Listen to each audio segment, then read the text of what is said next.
Hello guys, today I'm going to show you how you can create related data and display it on the click of one record, the substitute records.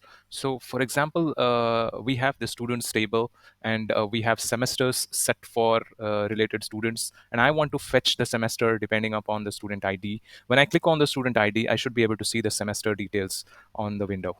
Okay, so this is in continuation to the previous one. If you are visiting this one for the first time, I will do a brief explanation of what we are doing here.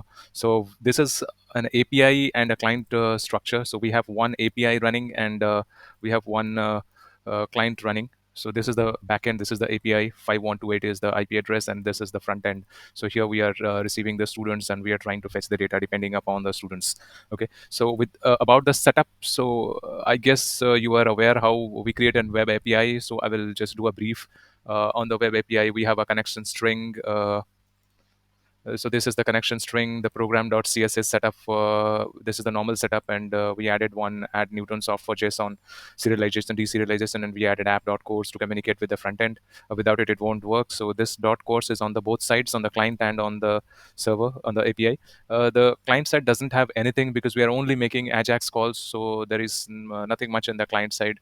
Let's do a client side first. Okay, so the program.cs, you already saw that. Connection string, I don't have anything because I'm just making AJAX calls to the API, so I don't have anything in the connection string. I'm only working with the views controllers. I have a student controller, and that's a normal controller, like the control MVC controller. So it has three actions, and I'm only generating views depending upon the action. And so I don't have a model class here because calling API, so there is no model, only the default one.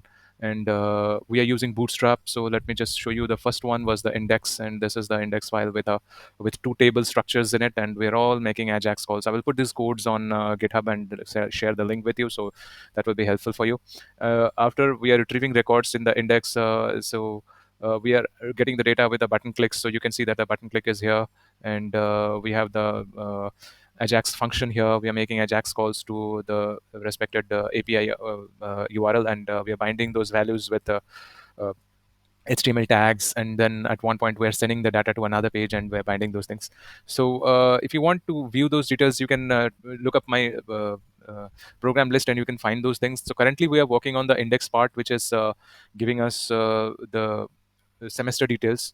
So on click of the semester radio button, I'm fetching. So I guess this one is the one. Yes. So on clicking on the radio button of the respective record, I call this get semester function, and it's calling another API URL, passing the ID value, and then when the response is received, we are binding those data with the table, the semester table. Okay.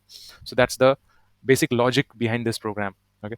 And yes, we are creating semester details as well. So we have another page that is create student semester. It also has a table structure, a form structure, and with this form structure, I'm saving that data to the database. Okay, so you can see that this is a save data AJAX call, and it's saving the data to the database. Uh, so a quick, okay, this is the client one. Let me show you the server part. Okay, the server is, we are still using the students controller, and we have two more action methods. One is the create, and one is the find semester by ID. So the create semester is taking all the parameters. AJAX calls don't work on models. That's why I had to use all these single column values as parameters, and then do the insertion here. Once the insertion is done, it will send a okay, or if it's a bad request, it's a error, it will send us the bad request message. Now finding by ID. So we are fetching the semester details depending on the student ID, and you can see that I'm accepting that as a parameter, and this is a get one. The first one was a post, and this is a get request, and we are getting all the student semester data from the database using the student ID, and returning it with a data table. Okay, JSON is return JSON is data table. Okay, and if there is an error, an internal server error. Let's see that in action. Okay, just a review of what we are going to do here. Okay, so the step one is we create a table for student semesters with their respective IDs. Call the API find semester with student ID, and then display the related semester details for the respective students below the main table. That's the whole agenda. Okay, let's see that in action.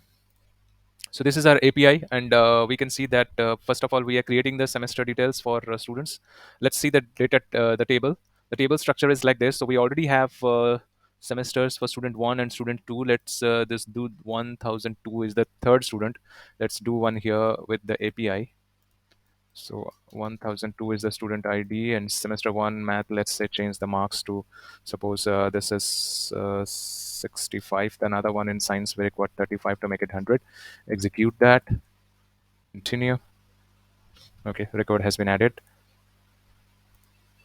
1002 is added. Okay, let's do the second semester for 1002 on our app.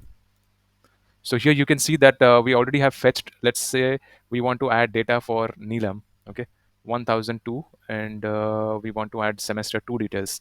Add semester, student ID is 1002. Subject, the first one is math. Oh, why did it not type? Oh, sorry, that's a numeric. Semester is second semester. Subject is math. So in maths, let's say 55. Subject is science, and mark, suppose say 45. Make it 100 and save the data. Data has been saved. Let's go back to the table and get the data, and we're selecting Neelam. See, we got the second semester 55, 50. Oh, this has to be 45. Okay, I'm sorry, there was no backend calculation. So okay, so if you want to add another one, we can also do that. But however, that's the basic agenda where we did semester details for the respective students. So for example, we tap on Sachin, we find his 2 semester details. Both the semesters are of same values. Okay. Nirav, we find only 1 semester value. uh, Ahmad, I don't think there is a value. Maxi, there is no value. Okay, let's add another one for Maxi, say 2007. So 2007 semester is first semester. His math, let's say he has got 70. Science, say he has got 80. 7 to the 14, 115. So 150. Save the data. Data has been saved. And we did this for Maxi. Oops, something is wrong. Create semester S1, S2. Oh, here we go. This has to be M2, Mark 2. So that's why it's doing the wrong calculation.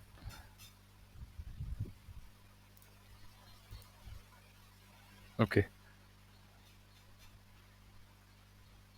come on, quick.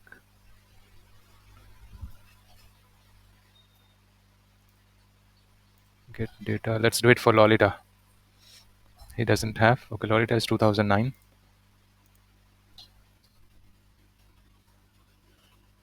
at 80.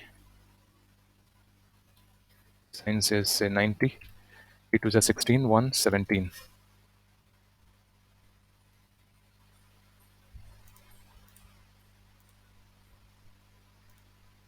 170. Perfect. We got this correct. Okay, guys. So that was all for this video. I hope you understood what we did here and how the calculation and how the data binding is happening from here. I will put this code on GitHub and share the link. So I guess this is all about the entire API concept we had here. Next on, we will have some design patterns added to this API structure, and I will show you. Probably we will get into entity framework. So calling the SQL datas, SQL APIs, or with SQL queries, I think this would be the final video for SQL series or ADO.NET series. Okay. Okay, guys. Thanks for watching, and stay tuned, stay connected until we have our next set of videos. Thank you.